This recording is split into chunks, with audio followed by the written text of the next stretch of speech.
And I would like to invite Pindar to open uh, with uh, with his thoughts on AI and education and Bildung. Yeah, I thank you, Rosalinda, for your introduction. Um, how to begin? Maybe we'll just begin and riffing off your notion of vertical knowledge versus horizontal knowledge, and your assertion that maybe AI is good for horizontal knowledge, that which is transferable. I kind of view that as simplistically left brain kinds of activities, and the vertical, the emotional, the set histories and experience, which are not transferable.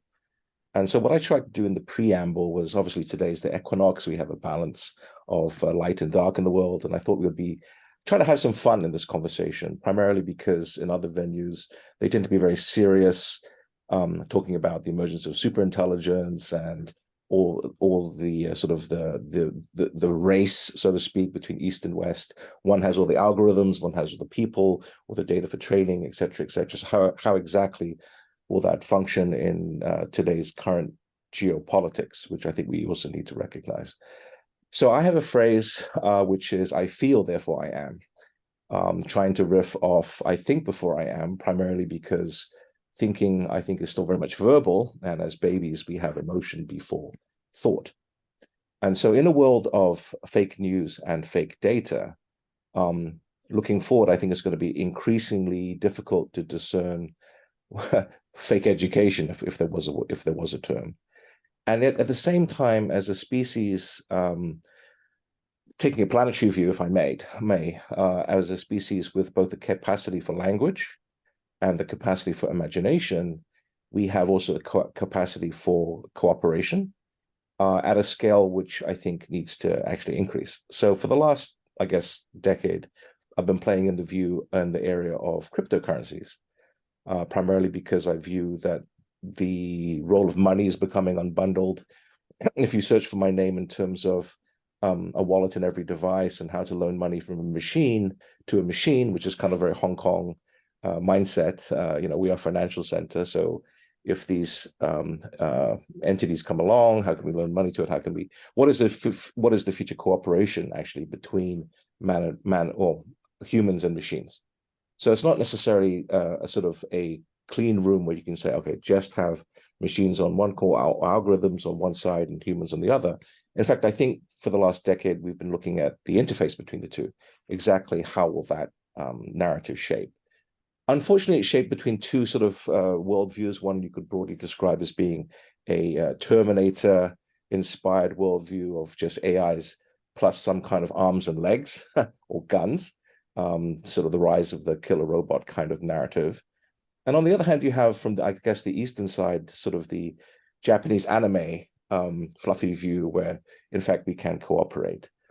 So to try to start some conversation here, the area that I've been trying to avoid direct, I guess, US-China race conditions is this notion of proof of training. So whilst people may complain about the energy consumption for mining Bitcoin, for example, no one seems to be complaining about the energy consumption with respect to training these large language models or any other types of models that one is bearing. So touching briefly on my opinion that superintelligence will be stumbled upon, it won't be invented. There's probably a need for some accidental signaling between all the entities that are doing research in this area to allow us to step back from the brink if we're almost there. So any sort of sudden exponential increase in capabilities would be known by everyone, in which we can sort of press pause. That's a kind of naive view. So what does this have to do with education? Well, I tried in the blurb to talk about Kaminga, which was Sal Khan of Khan Academy's fame, his online educational resources, which have been very useful for my own children as they navigate, the SAT or whatever it is. My concern here is that not only is our ability to understand and comprehend exactly how we have these, I guess you can call them pattern parrots, work, how do they work? But if it comes to the case of, I guess, teaching us, maybe it's okay in mathematics in the horizontal area that Lena you mentioned.